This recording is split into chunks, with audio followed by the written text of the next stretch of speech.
त्यांनी एवढ्या लाखो कुणबी समाजाच्या नोंदी काढल्यात. त्यांना जे सर्वे करायचा होता 3.5 लाख कर्मचारी लावून त्यांनी सर्वे केलाय. आणि काही लोक ह्या आंदोलनाला भरकटण्यासाठी मग हे दिलेलं आरक्षण टिकणार नाही. मागचे 2 आरक्षण आता कसे रद्द झाले.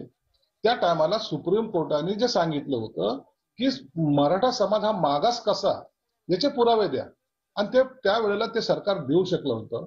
म्हणून या सरकारने त्या 3.5 लाख लोकांना बरोबर घेऊन हा सर्व पूर्ण केलेला आहे. म्हणून आम्हाला जो आत्मविश्वास आहे की हे जे आरक्षण आहे हे 10% आरक्षण हे टिकणार आहे. मुळामध्ये कुणबी समाजाला मिळालेल्या नोंदीमुळे त्यांना प्रमाणपत्र मिळत आहेत. तो एक महत्वाचा निर्णय मला वाटतं गेल्या 40 वर्षात जो झाला नव्हता तो या सरकारने घेतलेला आहे.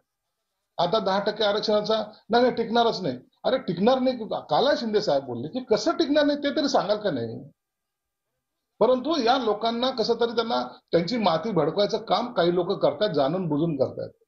मी जरांगे पाटलांना सुद्धा विनंती करणार आहे, तुम्हाला सरळ सरळ मुख्यमंत्र्यांशी बोलता येतं, तुम्ही बोलू शकता. मग हे जे काही आरोप प्रत्यारोप आहेत, ज्यांच्यावर आपल्याला आरोप लावायचे किंवा ज्यांच्याबद्दल आपल्याला काही शंका असेल त्यांच्याशी चर्चा करा ना. चर्चा करून मार्ग निघत नाहीत का. चर्चा करून हेच मार्ग काढले पाहिजेत. आणि मला वाटतं तेवढी आपण सर्वांनीच कुणालाही वेटीस न धरता आपण यातून मार्ग काढण्याचा प्रयत्न केला पाहिजे. म्हणून आता लोकशाहीमध्ये प्रत्येकाला आपला अधिकार आहे, त्याने तो कसा वापरायचा हे त्यांनी ठरवलं पाहिजे. परंतु आमची भूमिका स्पष्ट आहे, जे आरक्षण दिलं ते टिकणारं असणार आहे आणि ते टिकलंच पाहिजे ही आमची भूमिका आहे. देवेंद्र फडणवीस हे सगळं करतायत, त्यांना मराठ्यांचा दरारा संपवायचा आहे. एकनाथ शिंदेची माणसं आणि अजितदादांची देखील 2 आमदार आहेत, त्यांना काहीतरी गेम करायचा आहे, एन्काउंटर करायचा आहे असा देखील आरोप केलाय. खास करून एक प्रवक्ता देखील त्यामध्ये असल्याचं ते वारंवार बोलतात आणि आजही त्यांनी तसं म्हटलंय. असं काही नाही, हा कुणीतरी गैरसमज पसरवत आहेत. कुणाला जीवे मारणं हे काय खेळ आहे का, पोर खेळ आहे. एखादं आंदोलन चालवायचं आणि त्याच्यामध्ये एखाद्याला आपल्याला खतम करायचं ही हुकुमशाही किंवा हे ज्याला आतंकवाद ज्याला म्हणतात ते कोणी करणार नाही. त्याच्याबद्दल निश्चिंत राहावं. त्यांना जर आणखीन काही असं वाटत असेल तर संशयतेची जर नावं जरी सांगितली तर सरकार त्यांच्यावर कारवाई निश्चित करेल. सलाईन मधून विष देण्याचा डाव होता म्हणून मी सलाईन घेणं बंद केलं असं नाही. हायकोर्टाने सांगितलेलं आहे त्यांच्या तब्येतीची काळजी घ्या.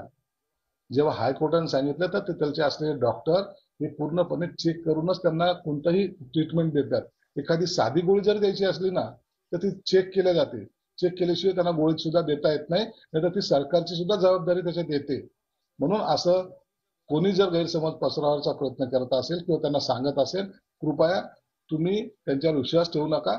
आणि जर तुम्हाला वाटत असेल तर आपला डॉक्टर असेल किंवा इतर कोणी असेल संबंधित त्यांना बरोबर घेऊन केलं पाहिजे.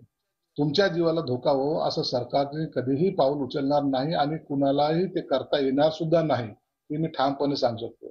एखादा सर्वसामान्य कार्यकर्ता जेव्हा मराठा आरक्षणासाठी भांडतो त्या टायमाला त्याला कुठेही इजा पोहोचता कामा नये ही सरकारची भूमिका आहे.